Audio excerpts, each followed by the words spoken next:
खरं तर गजानन कीर्तिकरांना ह्यांना उशिरा सुचलेलं एक शहाणपण आहे. आपल्या मुलग्यावर ज्यावेळी चौकशी झाल्या तेव्हा हे गजानन कीर्तिकर आता सांगतायत की ईडीच्या कारवाई चुकीच्या आहेत. खरं तर याआधी सुद्धा संजय राऊत साहेब असू देत, आमचे युवा सेनेचे चव्हाण असू देत, ह्यांच्यावर कारवाई झाल्या, ते जेलमध्ये गेलेत.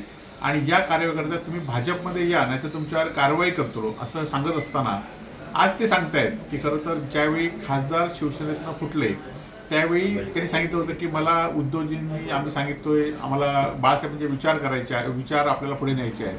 आणि आज मात्र त्यांच्या घरात कारवाई झाल्यानंतर त्यांना मात्र हे उशिरा सुचलेलं शहाणपण आहे.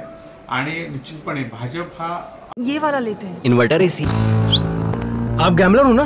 गैम्बलर? जुआ खेलते हो ना? तुम जुआ खेलते हो? अरे नहीं, ये तो कुछ भी बोले जा रहे हैं. इतनी महंगी और नाजुक एसी खरीद कर स्टेबलाइजर नहीं लोगे तो ये जुआ नहीं हुआ तो क्या हुआ? सिर्फ एक फ्लक्चुएशन आपके इन्वर्टर एसी के पार्ट्स को डैमेज कर सकता है. उसे वी गार्ड से सुरक्षित रखिए. V guard, India's number 1 stabiliser. असंच आहे की ज्या निवडणुकीच्या वेळी राजकारण न करता निवडणुकी कशा पद्धतीने ईडी, सीबीआय, IT या चौकशीच्या आधारे लोक आपल्याला भीती दाखवून घेत आहेत.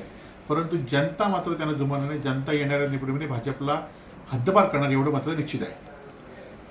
नाही, शिंदे सेनेचं अस्तित्व याआधीच संपलेलं आहे. आणि शिवसेना फोडण्यासाठी किंवा शिवसेना चिन्ह करण्यासाठी आणि शिवसेनेचे उद्धव बाळासाहेब ठाकरे मुख्यमंत्री उतरण्यासाठी शिंदे सेनेचा वापर केला आहे.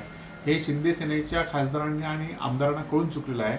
परंतु त्यांच्याकडे आता पर्याय नाही म्हणून ते तिथे आहेत. परंतु येणाऱ्या काळामध्ये लोकांना हे कळलेलं आहे की शिंदे सेनेचा वापर शिवसेना फोडण्यासाठी केला आहे आणि कोणाची नकली शिवसेना आहे हे सुद्धा लोकांना कळलेलं आहे आणि ते निवडणुकीत दाखवून देतील.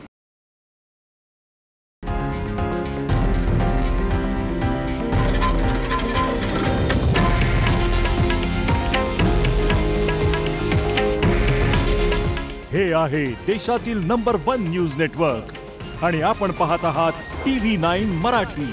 काळजी तुमची, हित महाराष्ट्राचं.